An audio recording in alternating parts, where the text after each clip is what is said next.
kwento ko, sabay naglalakbay. Dito ang DC Production, lihim ng awitin, kwento ng puso at damdaming malalim, boses ng katotohanan. Hindi kami titigil, musikang may kaluluwa, tunay at matatag pa rin.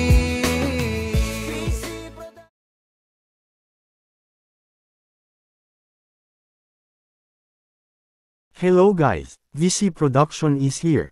Sa video na ito ay pag-uusapan natin ang AI-generated music at copyright. Pati na rin ang non-commercial versus commercial use. Tatalakayin natin kung mataas ba ang risk ng copyright claim. Paano ligtas gamitin ang non-commercial AI music? At mga dapat iwasan sa paggamit nito. So huwag na po nating patagilan. Simulan na natin ang video. Section 1, AI Music at Copyright Risk. Marami pa rin ang nalilito tungkol sa AI-generated music at copyright. Kaya kailangan ko itong ipaliwanag ng diretso at malinaw. Lalo na para sa mga nagsasabi na mataas daw ang risk ng copyright claim kapag AI ang gumawa ng music. Hindi lahat ng AI-generated music ay delikado.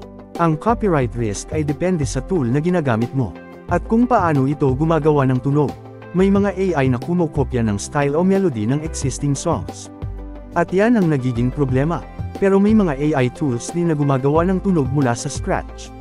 Walang kinokopyang melody, walang sample na hiniram, at walang kahawig na commercial song. Kapag original ang output, mababa ang chance ng copyright claim. Ang copyright claim na sinasabi ng iba, kadalasan nangyayari yan kapag, isa, gumamit sila ng AI tool na may training bias na kamukha ng existing songs. Dalawa, ginamit nila ang AI music sa commercial content kahit nun commercial lang pala ang license. Tatlo, nag-edit sila ng audio gamit ang snippets ng existing tracks. Apat, hindi nila binasa ang terms ng tool na gamit nila. Section 2, non-commercial versus commercial use.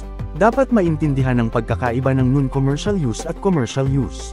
Non-commercial use, pwede mo siyang gamitin basta hindi ka kumikita sa mismong content.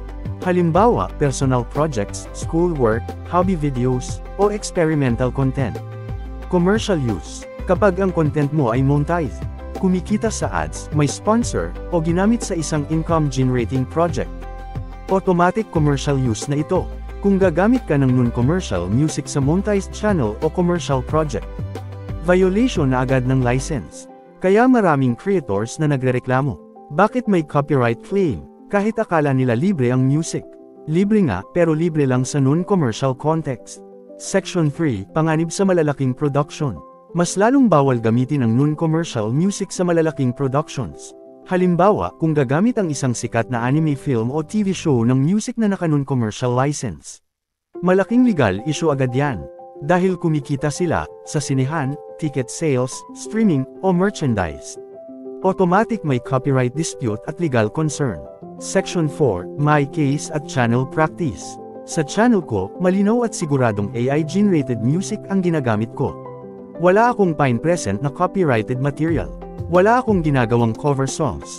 Walang kinokopyang melody ng existing commercial tracks. Lahat ng music ay gawa ng AI mula sa ground up. Bagong tunog at bagong pattern. Kaya para sa mga nag-aalala kung mataas ba ang copyright risk kapag AI-generated ang music, ang sagot, depende. Depende sa tool, sa license, at sa paggamit. Kung alam mo ang tamang proseso at ginagamit mo ng tama, hindi ka magkakaproblema.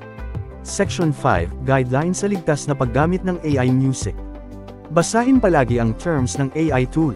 Gumamit ng AI-generated music mula sa scratch at siguraduhing original. Iwasan ang pag-copy ng melody o style ng existing commercial songs. Hindi basta AI music equals free for all. May AI tools na nagbibigay commercial rights at may non-commercial lang.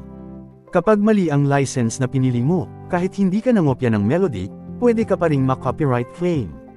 Section 5B, Safe Use ng Non-Commercial Music kahit monetized ang channel. Kung gusto mong gamitin ang non-commercial AI music kahit monetize ang channel, pwede ito gawin sa ligtas na paraan, pero may mga kondisyon. Isa, background music lang. Gamitin bilang background lang, hindi pangunahing track o main focus ng content. Halimbawa, sa vlog, commentary, o tutorial. Dalawa, hindi pang digital streaming. Huwag i-upload sa Spotify, Apple Music, o iba pang streaming services na kumikita kaagad. Tatlo, Hindi pang commercial projects. Iwasan sa short films, ads, o content na may bayad o sponsor. Kung kumikita ang project, automatic commercial use ito at pwede kang ma-copyright claim. 4. Credit at license check. Banggitin sa description na ang music ay AI-generated at naka-non-commercial license. Suriin palagi ang terms ng AI tool. Sa ganitong paraan, kahit monetize ang channel sa YouTube, safe ang paggamit ng non-commercial AI music bilang supporting audio, background track, o supplemental content. Outro. Kaya sana makatulong itong paliwanag sa AI-generated music, copyright risk, non-commercial versus commercial use, at safe practice. Intindihin ang license, sundin ang limitasyon. Huwag gumamit ng music na hindi mo pagmamay-ari sa monetized content. Kung may tanong kayo, drop nyo lang sa comments. Salamat sa panunood. Huwag kalimutan mag-like, share, at subscribe.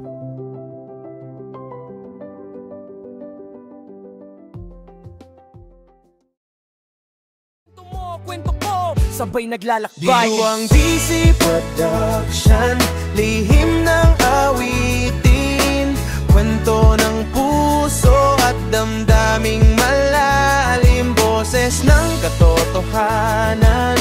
Hindi kami titigil, musikang may kaluluwa, tunay at matatag pa rin.